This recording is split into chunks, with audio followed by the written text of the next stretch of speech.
Hey, fellow G&Ters, those of us who like our spirituality with a twist.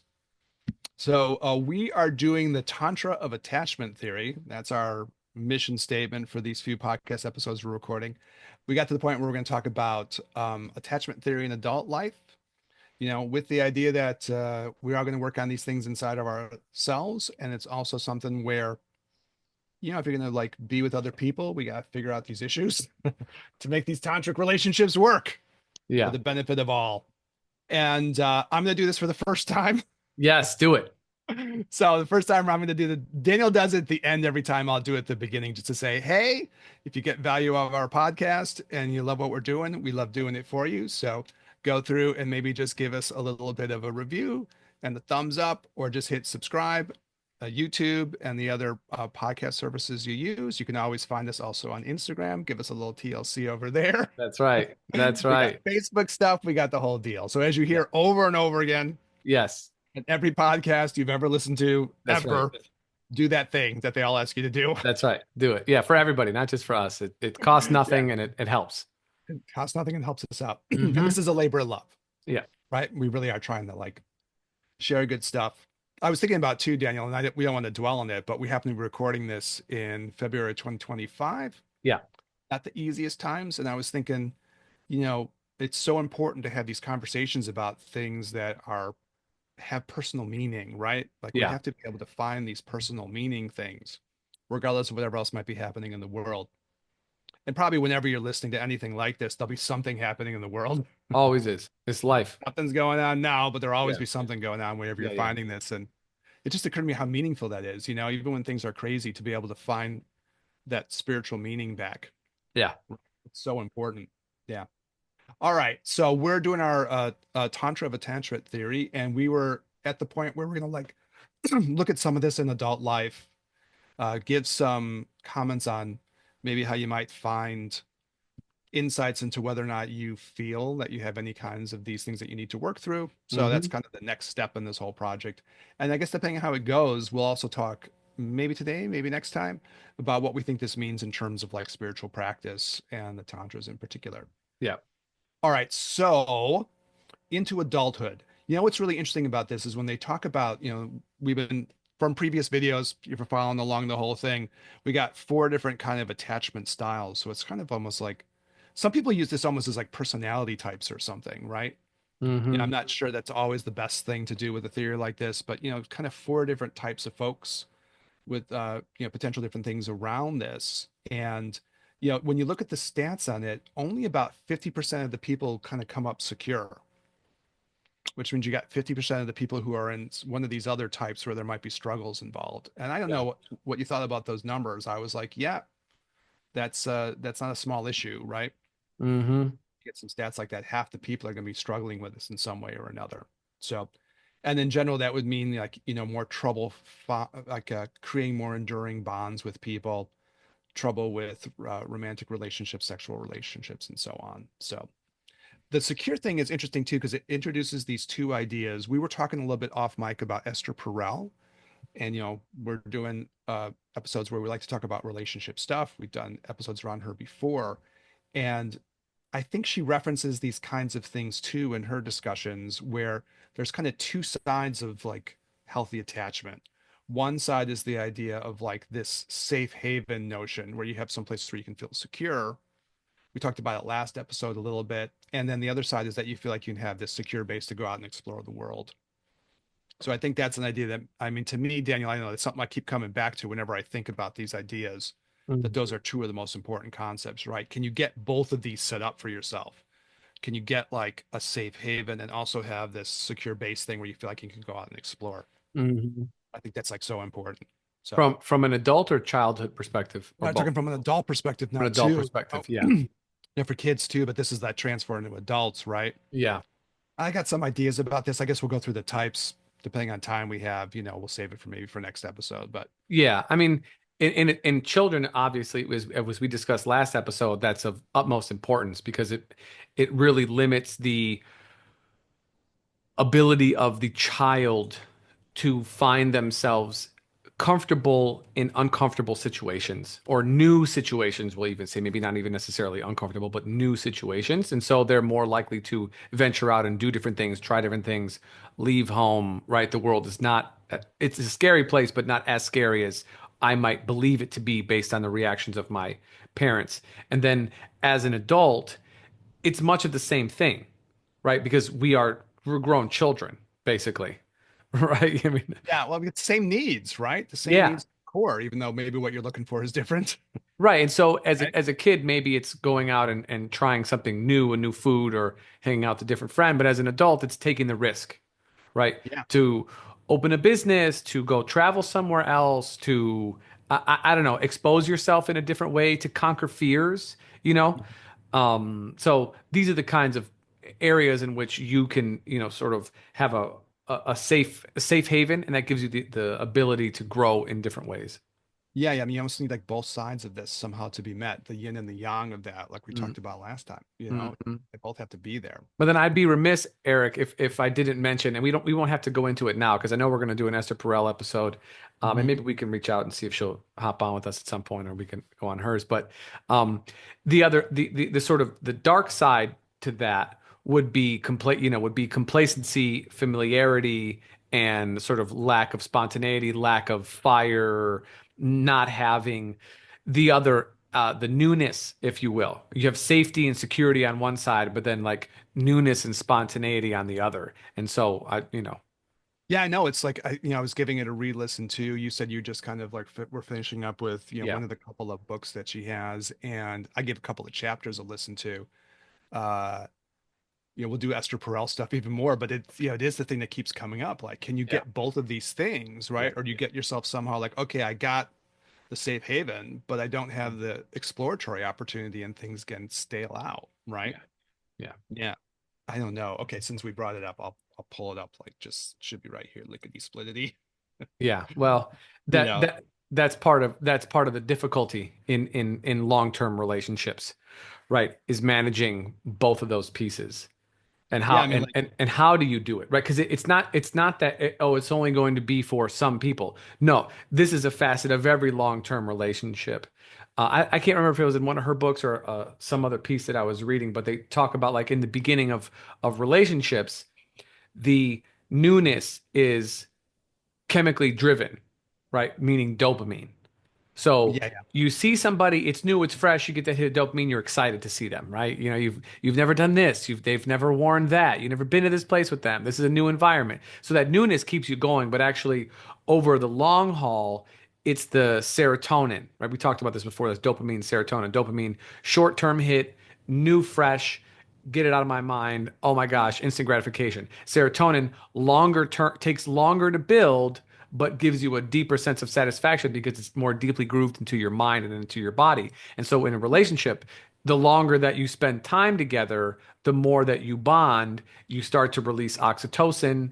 And then this sort of develops those like serotonin type bonds, which you feel the kinship, the sort of like, I don't know how to say it, like deeper bond. I know I keep saying it over again, but you feel the deeper bond with your partner, and that gives you that longer term kind of positive withdrawal, if you will. Okay, so I'm laughing because it's such a deep set of questions, and I have some questions and doubts about aspects of that, but I don't know if we want to run off and do the whole Do it. deal. The part that gets me, all right, this is going to be a different episode, but that's fine. Fuck it. That's fine.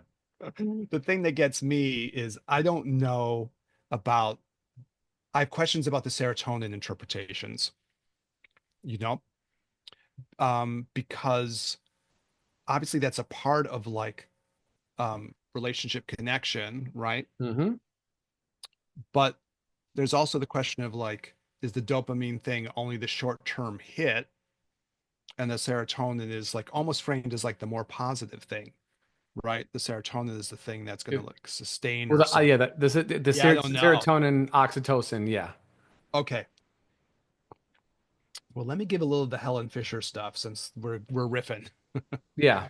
We're in Riffsville. Okay, so there's this relationship psychologist named Helen Fisher. I can't remember if she's come up in any of our episodes too much, Not that I but she has her own deal with this, the way she talks about. Okay. I think she was a leading person in like Match.com, Mm. one of those online websites, right? Plenty of fish. Is that what they said? I can't No, I remember. don't. I don't know. I'm just bullshitting. I don't remember if they had like a tagline or a slogan or something. But all right. So anyway, she said there's like kind of it's another personality type thing if this helps you out, right? So she Mm. talks about there's four types of folks, right? And she went in with the idea that like opposites attract when she was doing her research.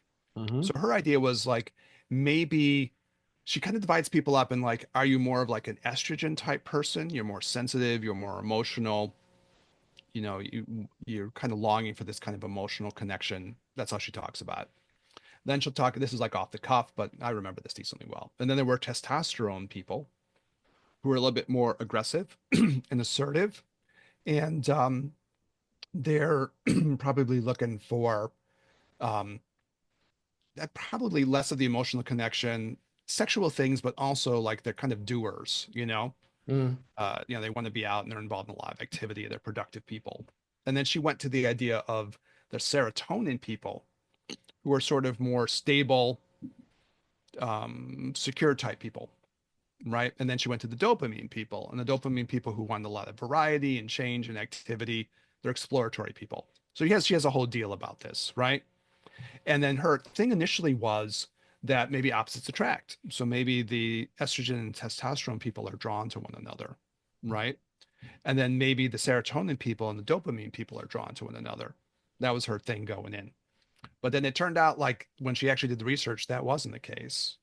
What happened instead was that the estrogen and testosterone people were drawn to one another. And I remember like in thinking about it, it was kind of a strange draw because they're attracted to one another, she thought, right? But they don't quite fit in a funny way where, the one person is looking for this emotional sensitivity and connection and the other person is not that kind of person as much, right? Mm. And they kind of clash. When I first heard the theory, I went, holy shit, that explains my parents like so well. Mm. Because my dad was this more testosterone type person. My mom was this much more emotional person, and they bonded to one another, right? They probably had a certain chemistry, right? And so it's just kind of like a hormonal way of kind of talking about chemistry between people too. But they're going to clash on some level because they're looking for different things from each other. Hmm. So I don't know. Sometimes you get these little theories and they help you understand something about your whole life, and you go, Yeah. aha, that explains it. I remember with my mom, she'd always be walking in. My dad would be doing something, and my mom would walk in to make the emotional connection. And then my dad would be like, Judith, leave me alone. I laugh now.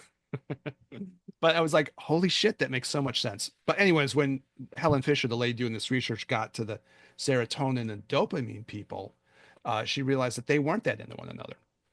And serotonin people were drawn to other serotonin people, and they Mm. wanted more sort of stability and regularity, consistency kind of stuff. Hmm. And then the dopamine folks were more drawn to each other too, and they wanted more variety and excitement and activity and exploratory things. So, anyways, I react a little bit when people talk that way. I go like, there's this other piece of this question, Mm. that this lady talks about. And so it may not be like a universal thing. If you get like a dopamine driven person, you say, hey, here's a bunch of serotonin. They're like, no, thank you. Right. I don't want that. That's not going to be something that they're going to want to do. And maybe if you're listening to this, that might help explain aspects of yourself too. I think the part that makes me like what she talks about is that like you have to consistently insert what it is that you are lacking as time moves on. So if you're a dopamine person, in the beginning, again, there's, things are new, things are fresh. And this is common knowledge, but again, it doesn't hurt to be reminded. You have to consistently put in new pieces.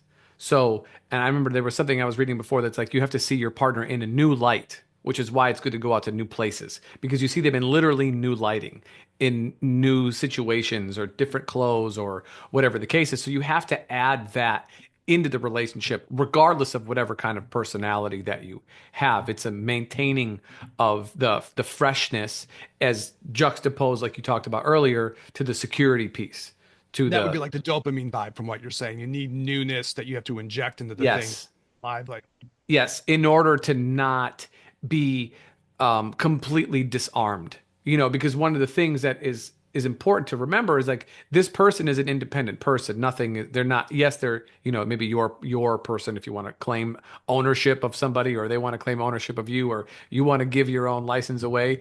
But you are independent entities, you know? Mhm.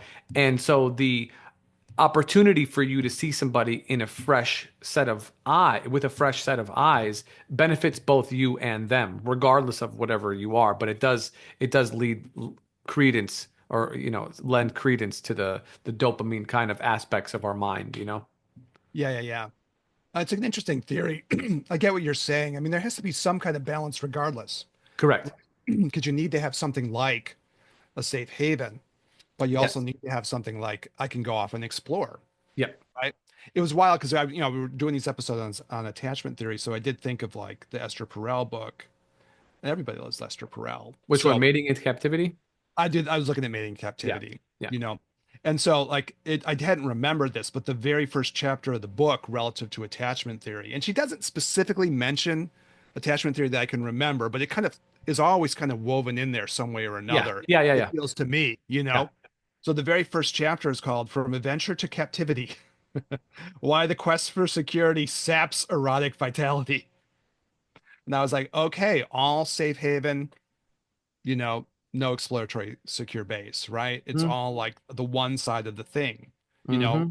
And it's interesting then because when I gave a listen to a couple of the chapters again, right? Mm-hmm. And you're like, yeah, it's so much. Can you get some kind of balance between these two things, right? Yeah, Yeah. Well, I forgot how it was worded. I don't know where I heard it, but something like familiarity breeds comfort and comfort kills eros. yeah, it sounds like an Esther Perel line. If she didn't say Something, it, she would yeah, love it, right? something Yeah. like this. And it's unfortunate but true. And I would just say, for myself personally, having you know, being more aware of these things as time kind of goes on, it's crucial for success. And some people do this naturally. So like I'm very envious to those people.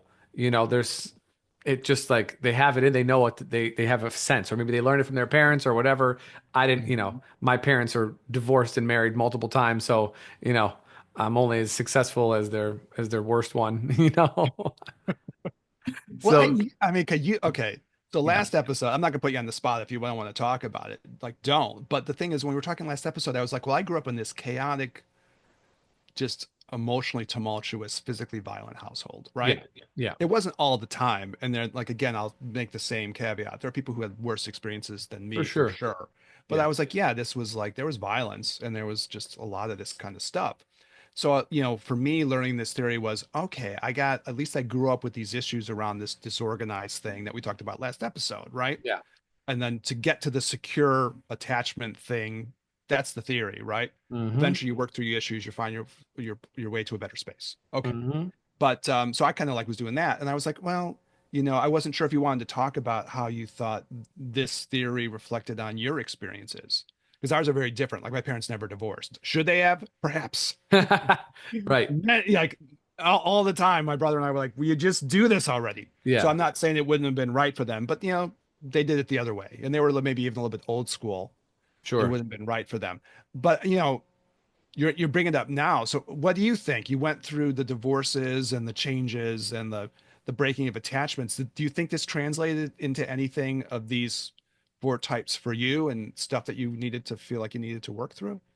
In terms of the Do any of these estrogen, four? testosterone, No, more like the serotonin. attachment stuff. Do you feel like any of those things? Did you feel avoidant? Did you feel anxious? Did you feel disorganized? Did you feel any of those things?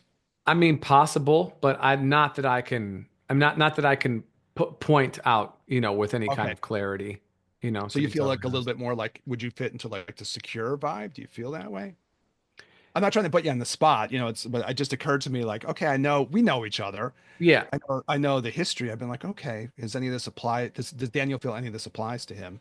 not that I'm aware of, to be I'll honest. say you feel secure. I guess, sure, yeah. All right. Okay. Groovy. You don't feel avoidant? I don't know. Who knows? I mean, I'm an American male, so for sure I feel avoidant. I just as part of the culture. There's always there's a big string, a big theme of autonomy and freedom and whatnot. But I feel like that is yeah, yes, that's part of me, but I also feel like that's absolutely part of this culture, you know? Everybody wants to Okay. be their own boss, not everyone, but you be your own boss, you make your own way, you be your own man, you're on your own path, you know what I'm saying? Like that's Mhm. mm, Yeah, I so you can't feel take like credit. I don't know that I could take it's credit less for of a that. personal thing. It's more just sort of like, okay, this is a cultural thing. Right. I'm gonna We're blame all that the same. anyways. Okay. Yeah, I get you. I mean, the other part for me, and we'll maybe talk about this in future episodes, but it's just like, even when I was looking back at the Esther Perel, I'm not, in the exclusiveness, uniqueness kind of thing. She has the more Mm, monogamous kind of oriented folks who are the exclusiveness, and the more non-monogamous people who are oriented towards the uniqueness. I'm like, yeah, more of the uniqueness side of things, yeah. right? And I feel like that fits into stuff that we'll talk about as I guess we wrap these episodes up, with the tantric thing. Yeah. Um, and so for me, I sometimes feel like when I'm listening like Esther Perel, or even, when we're having these conversations, I feel like somehow I have to be aware of like, okay, I don't necessarily want the same thing as other folks. And so I was thinking about it during the week, I'm Yeah. partially looking at this from kind of like the outside in, you know, and looking at like with a compassionate eye to go, okay, well, the issues that Esther Perel's describing, I don't necessarily feel like are my issues in some Mm, ways mm. because what I want is just different, You're right. So even in listening to it again, I was like, okay, I get it, but at the same time, it's not kind of what I'm looking for, So I still find it interesting, but it's also like, well, I don't know if all of this feels equally applicable to me. Though I want to understand it because we want to understand people Hmm. and what they're going through. So that crossed my mind too. I think I mean, there's a lot of things in her work that is very good. You know, she really has been focusing. She has and I think she has a podcast too now, Mhm. where she's sharing actual like therapy sessions. Or like case study sessions with Yeah, people. like Yeah. live with and you can hear her working with her patients live Yeah. Yeah. or recorded, not live, but recorded. Mhm. And one of the most kind of like illuminating aspects for me was simply having the discussions around what is monogamy? What is our relationship? What is newness for you? What is comfortability for you? Right? Mhm. Having those discussions opens up other layers of our unspoken bonds. And navigating through those unspoken bonds can really help to flesh out our own desires for our relationships, for our responsibilities, on both sides of this, because I'm responsible to the other person is responsible to me, whether we're in a single partnership, multiple partnership, it's always you and one other person, this kind of relationship. So being able to go in and like do the exploration externally with your partner and then internally with yourself to be able to orate those things, I think is it benefits both people immensely. And there is not, I don't know of another way that you would be able to have those kinds of conversations on that level if you were not aware of doing it. If you weren't aware of these kind of aspects of attachment. And then when you get to do that, you really can kind of like disarm some of the fears and expectations that we have, whether they're self-created or societally induced or a combination of both. But if you can own whatever it is that you believe in and share it with somebody else and have, dialogue around it, well, then the areas that are kind of gray or unspoken, they cease to exist. And so you get to exist in a partnership that is much more clean because the expectations and hopes and desires they rise to the surface. They get shared with each other consciously as opposed to just being assumed, till You're kind death of do getting us to like part. the self-awareness of this, and then also the asking questions about the institutions themselves and thinking, Yes. okay, what do they really mean? Yeah. And then what do I think they really mean when they're like relative to me? Yeah. Yeah, yeah. Yeah, because Yes. even people who exist in like, polyamory situations, they still cheat on their partners. It doesn't matter. Even if you say you have rules, okay, I can be with this person, you be with that person, just let me know if you do this, let me do. They still do whatever because it's the draw sometimes, the taboo aspect of it that you don't want to necessarily share things. So even in those cases, even where the non-monogamous folks are, sometimes maybe righteously so, or, think themselves maybe a little bit morally superior, some people, to say, well, I'm not stuck by this. And yet they're still plagued with some of the same issues that the monogamous folks are. So, ultimately, these kinds of conversations, you get to open up I believe, the deep layers of your psychology and your own insecurities, really, truly. And to be able to, hold space for someone else to do that, and for them to hold space for you, ultimately builds can strengthen a partnership regardless of whatever level you're at, whether it be, friends with benefits to, long-term, married couples or whatever. Yeah, yeah, yeah, yeah. There's like a lot of we got like not that much time. A lot of stuff to say. I think I think she does like this ended up being a little bit more of an Esther Perel kind of a conversation, a Yeah. little bit of a Helen Fisher conversation. So maybe as the wrap up to me, I think Esther Perel is being honest. I think she doesn't think there's a solution. No. She's very explicit about that. I don't have a solution to this, but I can tell you what I think the dynamic problems are, Mm-hmm. which goes back a lot to like, how do I have a secure base and also have like a safe haven? How do I get the exploratory part of me going, and how do I get the security part to me going? And do I have to give up all my exploratoriness to get my security? Mm-hmm. And that's to me like an interesting question. And again, for me, looking from the outside in, if I'm just honest about it, I would say I don't care if somebody cheats. I don't care about that in my own life. Other people Right. could be hurt by that, and I get it. But in my experiences of like this, these issues aren't my issues anymore. But they're also like major issues for other folks too. And I don't know what that means. I think we'll get to explore that in future episodes. I think that's something to really talk through, Yeah. because I wonder what that means in terms of like spiritual stuff. If when I was listening to Esperella, I was like, wow, man, if I was like still, and again, this is not to be like, look how cool am I? Like the No, shit that no, you no, were no. talking about before. I'm not doing that. I promise. Look how great I am. Nah, I'm not doing that. I swear to God. Yeah. And all the Buddhist goddesses too.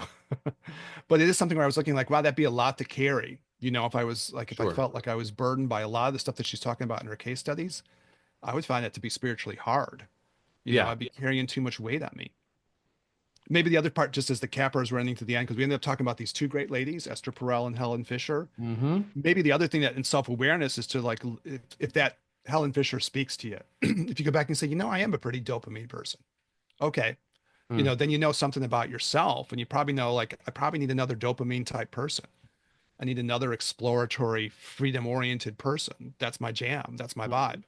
And Mm-hmm. that's what's going to make me feel good. And if you're a serotonin person, you need another security, stability kind of person. That's your place, right? That's Mm-hmm. the place you come from, Yeah, and and and then you know, and then if the other person doesn't, you have to provide your own balance. Because if a dopamine person might get tired or bored of this person, and then because they feel bold in their life, they're gonna go, "Oh, okay, well, I'm gonna, I'll find somebody else, no problem. But you do that until eventually you run out of landing room, like the runway ends, and now you're however old and like, oh shit.